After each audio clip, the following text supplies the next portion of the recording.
Muy buenas tardes a todos los amigos de Hoja de Ruta Radio. Bienvenidos a una nueva edición de Otras Voces. Empezamos la semana, el día de ayer, lunes, estuvimos con algunas reuniones de producción. Ya verán las sorpresas que tenemos para ustedes. Ya la radio va a estar más poblada en la semana, ya no solo voy a estar yo de estrellita, sino va a haber algunas personas más que van a estar acá haciendo sus programas que pensados exclusivamente para ustedes, pensados para que podamos romper el cerco mediático también y que hay algunas cosas como la cultura, como educación, la literatura, van a estar presentes acá.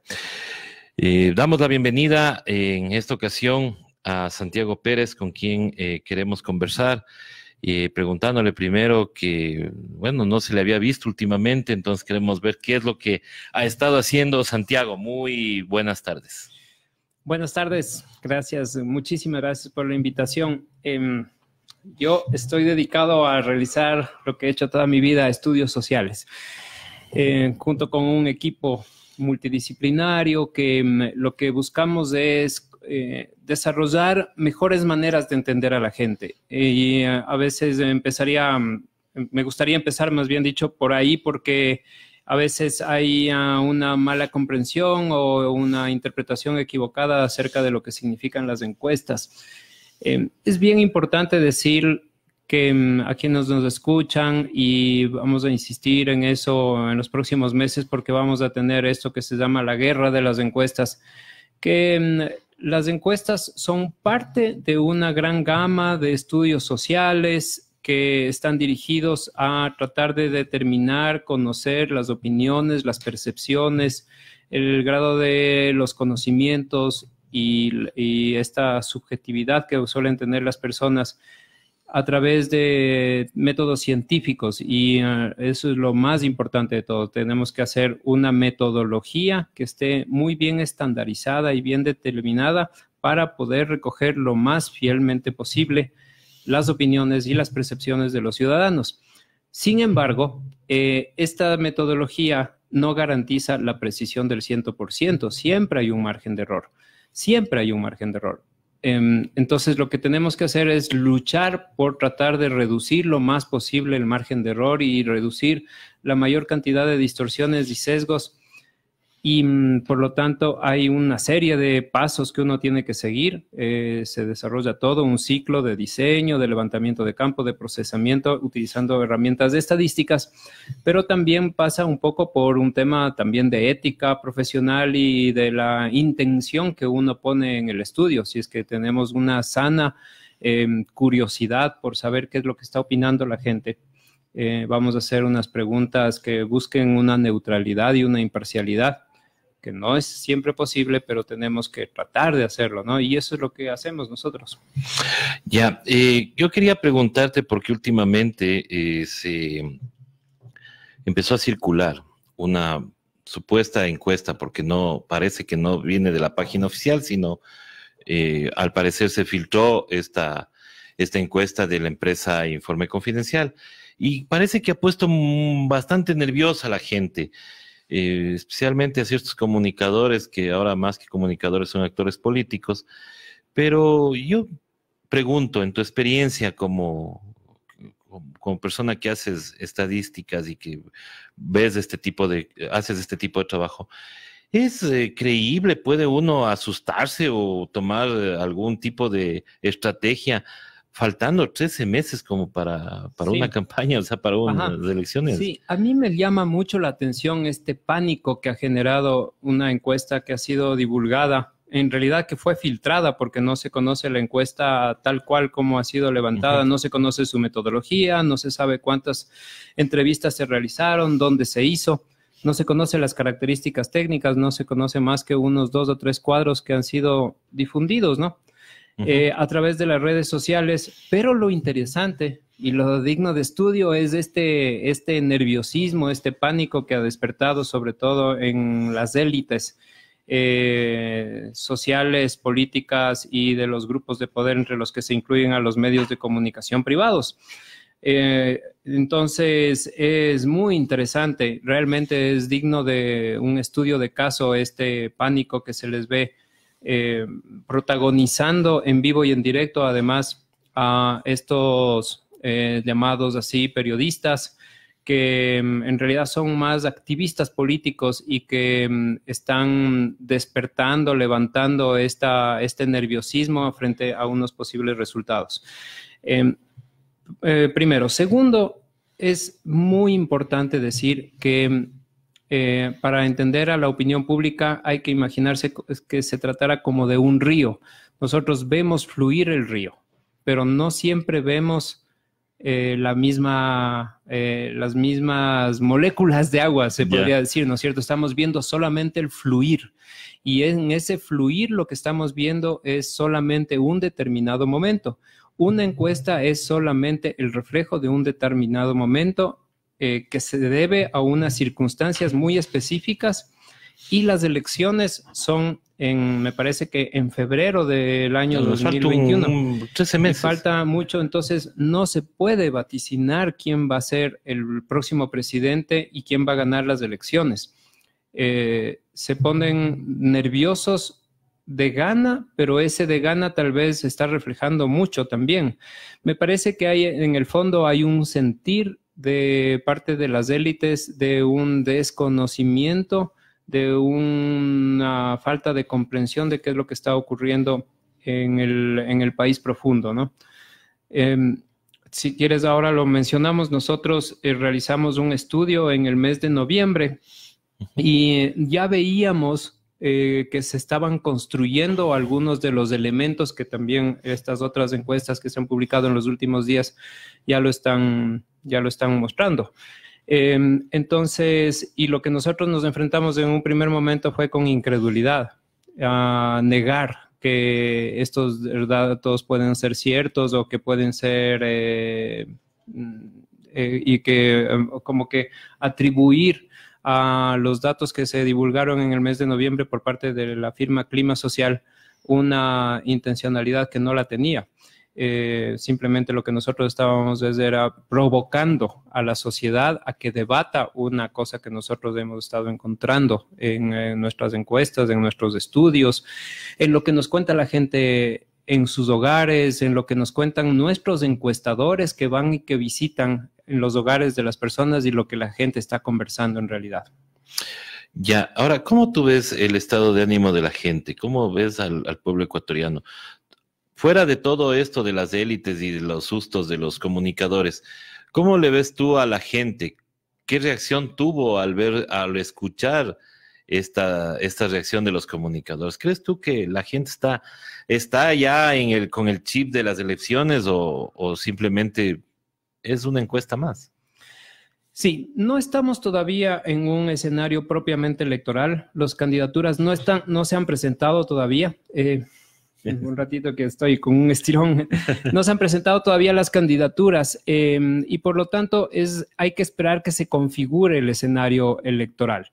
Y en ese momento podemos realmente comenzar a hacer estos juegos de simulación electoral, que es lo que se denomina, ¿no es cierto? Es decir, presentarles en la encuesta a las personas a quienes se entrevistan un simulacro o un facsímil de la papeleta y pedirles que voten como si hoy día fuera el día de las elecciones. Pero ¿qué es lo que estamos en este momento nosotros anticipando y qué es lo que podemos decir con respecto al escenario político y social? Que estamos en este momento frente a un momento único, inédito en la historia reciente del país, de un estado de ánimo muy marcadamente negativo. Hay, de acuerdo con nuestra encuesta, voy a mencionar este dato, en la encuesta del mes de noviembre, un 44% de las personas que fueron entrevistadas consideran que el Ecuador se encuentra actualmente, está en retroceso, y el 51% siente que está estancado. Solamente un 3% de las personas que fueron entrevistadas dijeron que el país está avanzando. Imagínense, es una cifra como muy fuerte, ¿no? 3%, es menos del margen de error, es decir, prácticamente nadie. Entonces, y eso es algo muy importante que hay que tomar en cuenta en este momento. Estamos como pocas veces con un estado de ánimo muy negativo, y eso va a ser determinante en el momento con la configuración del panorama político electoral. Las personas van a votar seguramente o muy probablemente muy influidas por un estado de ánimo negativo. Es decir, este estado de ánimo negativo, ¿qué está diciendo? Las cosas están actualmente mal. Y yo evalúo que quienes tienen esa responsabilidad, a quienes yo atribuyo esa responsabilidad de que las cosas estén mal, no deben seguir gobernando. Y por lo tanto, llega la lógica simple a pensar que es muy probable que vivamos un momento de un anhelo de cambio en las próximas elecciones. Ahora, ¿cómo se va a configurar ese anhelo de cambio? Ese es otro tema que hay que conversar, ¿no? Claro. Ahora, yo personalmente saqué una conclusión de esta famosa encuesta que se filtró, porque hay dos posiciones en la derecha claramente identificadas, que es Nebot y Lasso. Al decir que ellos están abajo, como que prende las alertas de sus electores y ya se está hablando de una unificación de la derecha. Entonces, yo le veo como una estrategia. Obviamente sabemos quién es el dueño de la empresa que filtró esta encuesta. Entonces, ¿no será que están tramando o están haciendo una estrategia para unirse en un candidato único de la derecha, viendo que la izquierda ya está hablando de ese tema? Entonces, ir solamente, por ejemplo, con el señor Lasso como candidato. Esa es una posibilidad. La otra posibilidad también que me parece que cabe pensar es que reina el desconcierto y la incertidumbre, y en ese desconcierto y en esa incertidumbre se ensayan un montón de fórmulas sin mucho sentido. También podría ser. O sea, podría ser que todo esto haya una planificación, que haya una elaboración, pero también podría ser que esto es una señal de un pensamiento caótico que está invadiendo sobre todo a las élites que no logran entender el gran cambio que ha sufrido la sociedad ecuatoriana en los últimos tiempos. ¿Qué es lo que está pasando con respecto al escenario electoral? Es cierto que el mes de octubre ocasionó por así decirlo, un gran terremoto en términos de opinión pública y políticos. Guillermo Lasso, que si bien había tenido un mal trayecto, ¿no? Durante todo el año 2019 se había visto en los distintos estudios que el apoyo por Guillermo Lasso iba descendiendo paulatinamente en los distintos lugares y sobre todo en las ciudades principales o más pobladas que son Quito, Guayaquil. Y en contraposición, Jaime Nebot, que había terminado con este halo del gran alcalde de Guayaquil, él había comenzado a ganar puntos, ¿no? Y esto es porque habían logrado un poco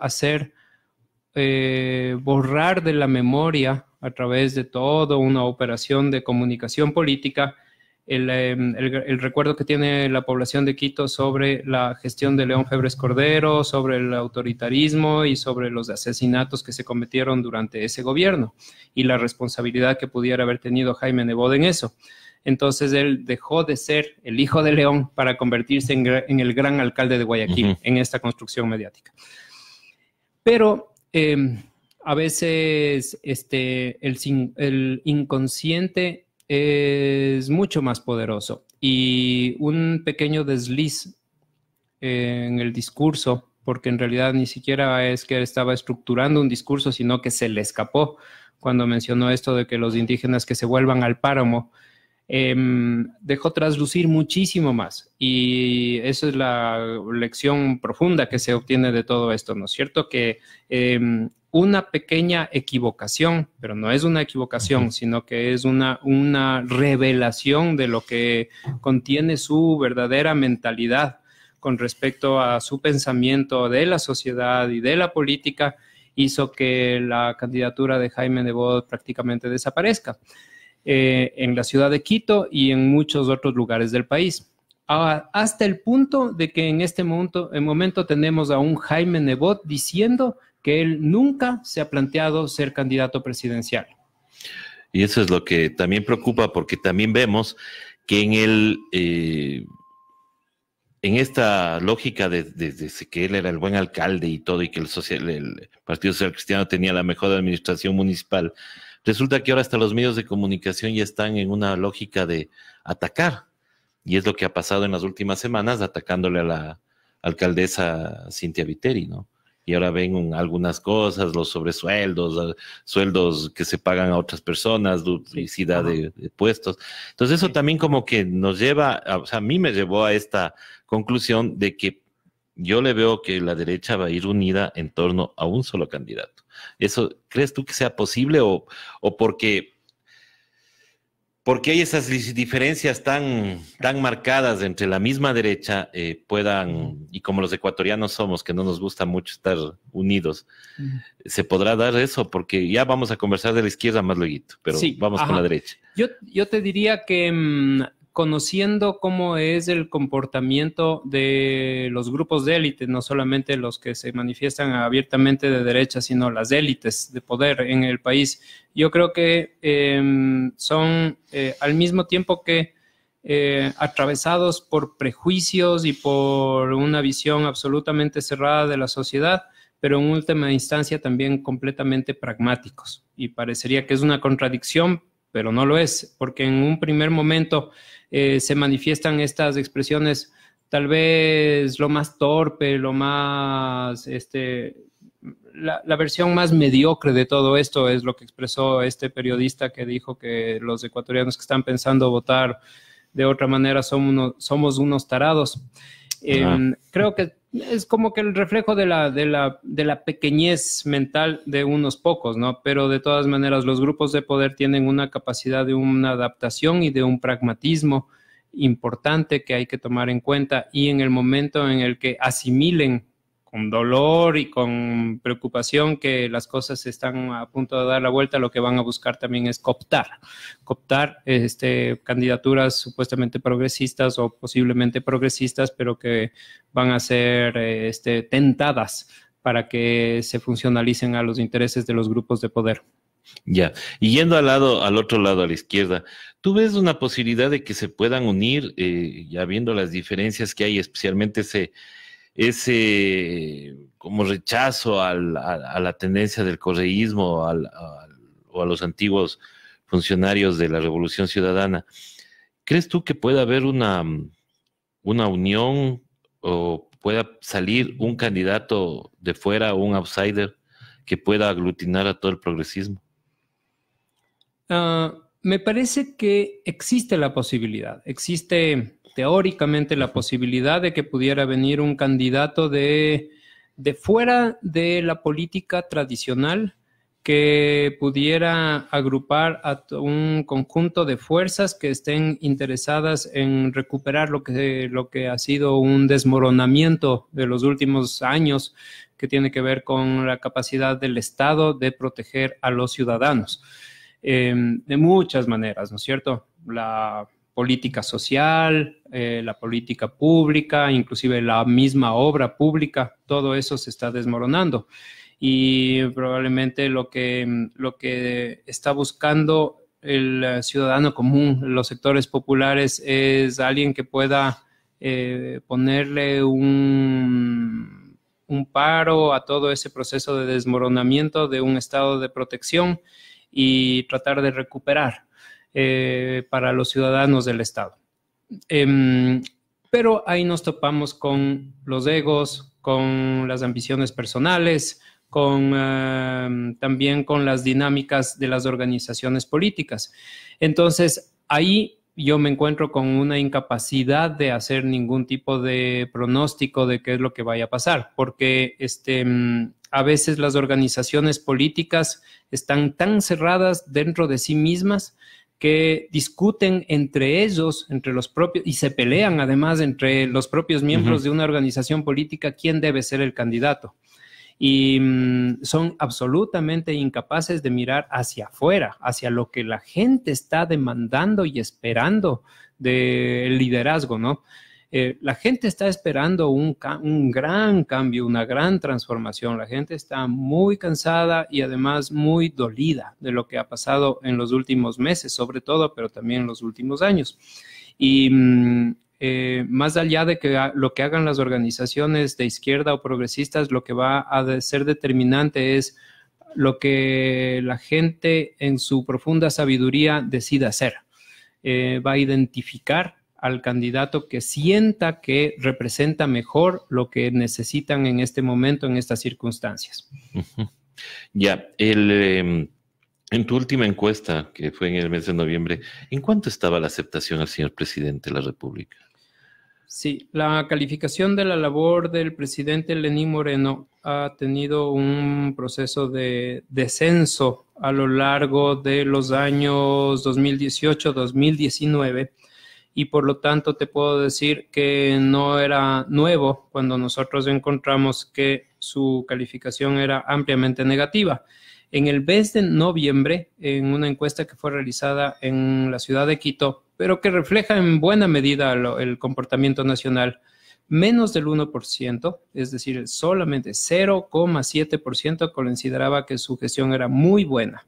Consideraba buena el 13%. Si sumamos entre muy buena y buena, tendríamos el 14% de personas que opinaban positivamente de la gestión del presidente Lenín Moreno.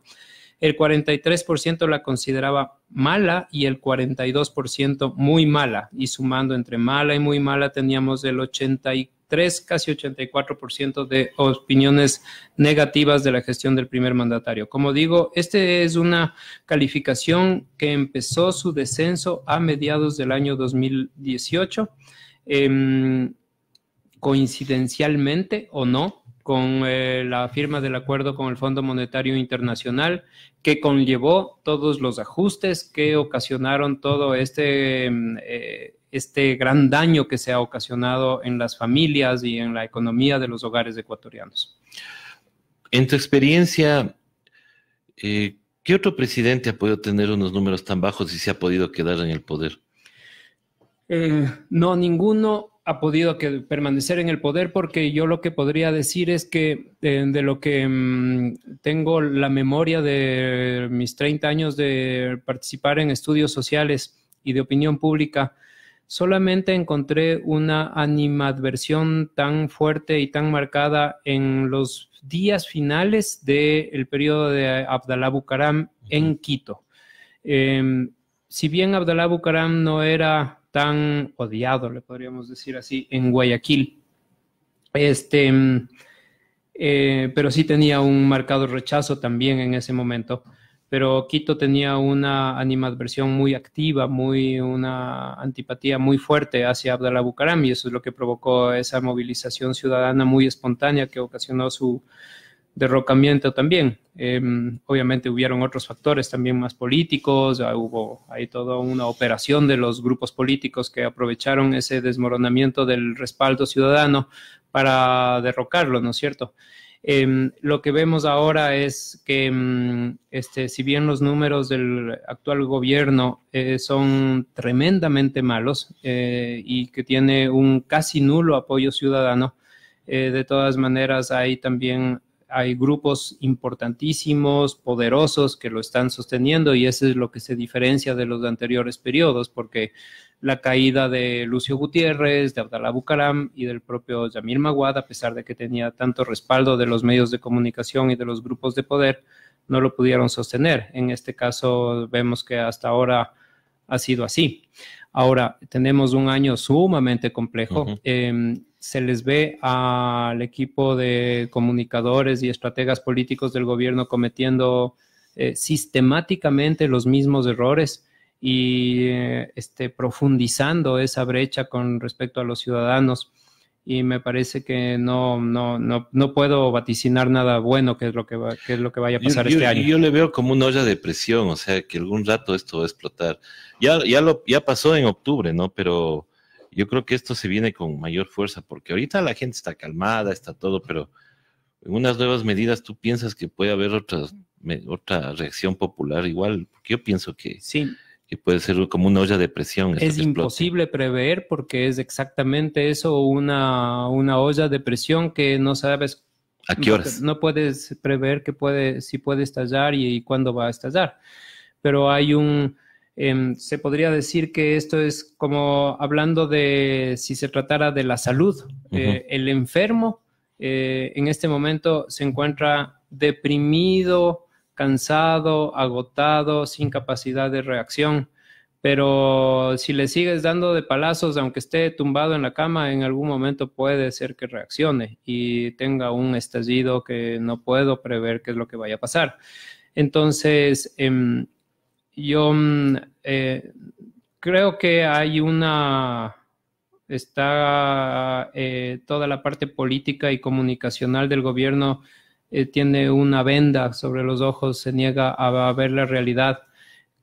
Creo que no tienen remedio, creo que las personas actuales que manejan la comunicación y la política del gobierno ya están marcados por esa ceguera de lo que la sociedad está demandando y solamente me parece que la gran incógnita es qué va a pasar, si es que esto se va a mantener, este estado de ánimo negativo, la gente va a seguir molesta pero callada, o si esto podría ser que provoque un nuevo estallido social como ocurrió en el mes de octubre del año pasado, pero no lo podemos anticipar. Así es. En las elecciones anteriores, en las de marzo del año anterior, tuvimos un fenómeno bastante extraño, ¿no? Que era que un candidato, especialmente aquí en la alcaldía de Quito, estaba repuntando todas las encuestas le daban como ganador. Sin embargo, en las encuestas ya, en las propias, como dígase, en las elecciones, salieron dos personas que ni siquiera se asomaban como cuartas, quintas, así. El uno llegó a ser alcalde, la otra quedó a puntito nada más. Ya, ese tipo de cosas ha pasado antes y más que todo, con esa diferencia de votación, porque la votación, por ejemplo, muchos contradictores del alcalde actual lo que dicen es solo ganó con el 20%, pero eso es lo que había, porque había un montón de gente, pero ganó. Entonces, ¿se ha dado antes de esto o solamente en estas últimas elecciones? Sí, a mí me parece que es un error considerar que solamente una encuesta tenga una capacidad predictiva. Las encuestas, si bien una de sus finalidades es tratar de establecer posibles pronósticos de los resultados electorales, no son solamente para eso. Es fundamentalmente buscan determinar cuáles son los conocimientos, las opiniones, los hábitos, las prácticas de la población para entender y para planificar adecuadamente estrategias políticas o comunicacionales o inclusive políticas públicas en algunos casos, también para poder implementar una política pública. Para eso son indispensables los estudios y por lo tanto es obligatorio seguir como una base científica, una rigurosidad metodológica que no siempre se lo hace, ¿no? Lo que vimos en las elecciones de alcalde de Quito pasadas es que es un conjunto de elementos. Primero, empezando, no sé en dónde realmente qué es lo más importante, pero creo que el primer elemento que me salta a mí es decir que la campaña del general Paco Moncayo, que aparecía como el favorito al inicio de la campaña electoral, fue una campaña poco menos que desastrosa, muy mal llevada en términos comunicacionales y políticos. El entorno de ese candidato se cerró y ellos simplemente ya se estaban prácticamente como repartiendo los cargos antes de las elecciones y eso es un error mortal que lo pagaron como acabamos de ver. En segundo lugar, también había un sentimiento que se lo podía determinar no en encuestas, pero sí utilizando otras herramientas de la investigación, que son las herramientas cualitativas o ciertos análisis un poco más complejo.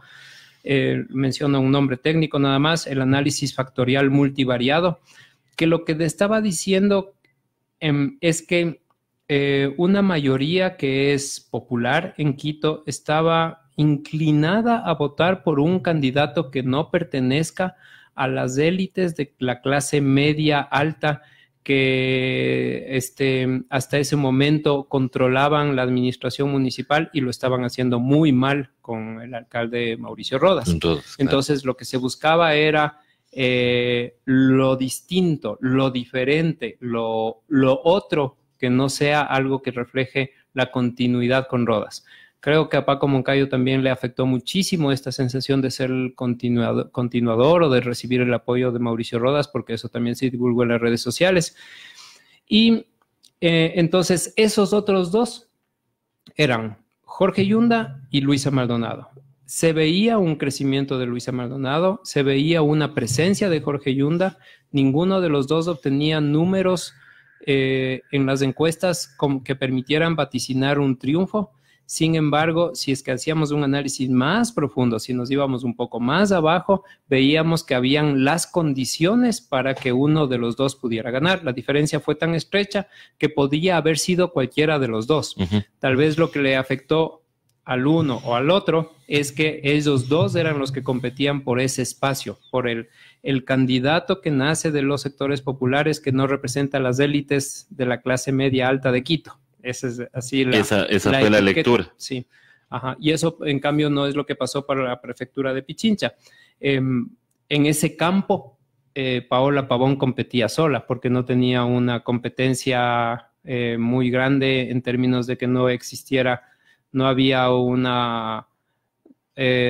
como, digamos, como no había un Luisa Maldonado, Jorge Yunda, no había Paola Pavón, alguien más. Alguien más, porque ahí estaba Federico Pérez, estaba el capitán Zapata, que son, al contrario, parece que ahí se hicieron ellos daño, ¿no?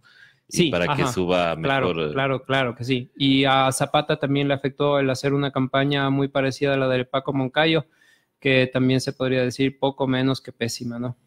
Claro, ya parece que fue la confianza, confiándose posiblemente en los números que dieron, sí, ¿no? Ajá. Claro. Y es como en el fútbol. Claro. Las elecciones se ganan el día de las elecciones. Así es. Y por lo tanto, no importa que estés adelante en las encuestas, o sea, las elecciones se ganan el día de las elecciones y las gana el candidato que tenga un voto más que el segundo.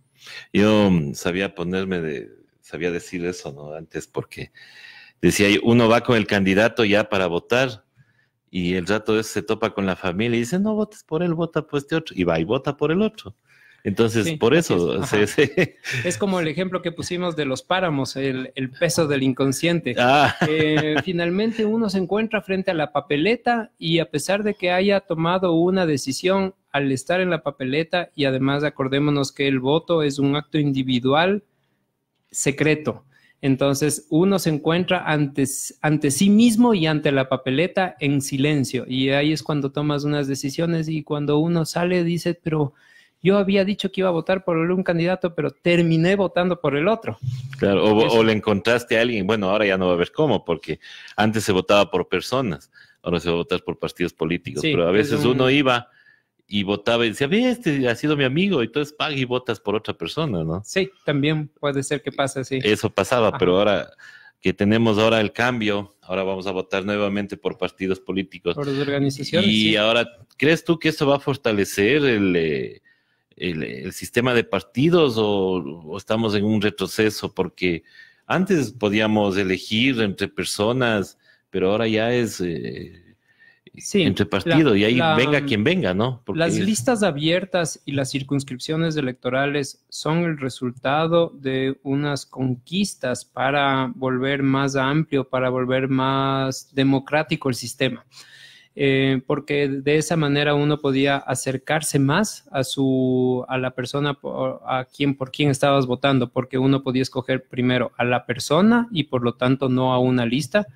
Eso en cuanto a las listas abiertas. Y en segundo lugar, las circunscripciones electorales permitían que si yo vivo en el sur, puedo votar por una persona del sur.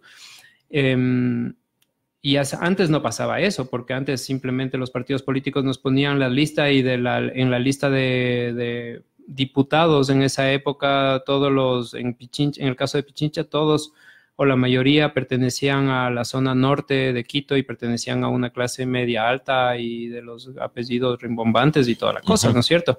Y ahora eso ha cambiado. Paola Pavón, Fausto Cayambe, son el resultado de esta votación o fueron el resultado de este sistema abierto de elección con papeleta abierta y por circunscripciones. Entonces, por lo tanto, estamos hablando de un retroceso en ese sentido. Ahora, ¿qué va a pasar? No se puede saber hasta ver qué efecto va a lograr este sistema nuevo de votación que se ha implantado. Claro, es el cálculo de la zapada de los dueños de las organizaciones políticas que creen que con esa zapada van a obtener más representación, pero no necesariamente eso va a ser así. Vamos a ver qué pasa, ¿no es cierto? Es posible que se implemente el voto nulo, es posible que esto lo que haga es crecer, aflorar más el rechazo hacia las organizaciones políticas, no lo sabemos. Como vemos que las organizaciones políticas no están haciendo ningún esfuerzo por replantearse, por hacer una renovación, un refrescamiento de su lógica, de su accionar, el haber simplemente cambiado el mecanismo de votación y el método de asignación de escaños es simplemente un brochazo a una pared que se encuentra reventada por el moho. Y tal vez le dure una elección, vamos a ver, y es posible que esto solamente funcione para estas elecciones y después tengamos que otra vez volver a replantearnos el sistema de votación y el sistema de adjudicación de escaños en vista del fracaso de lo que se les ocurrió hacer en esas reformas.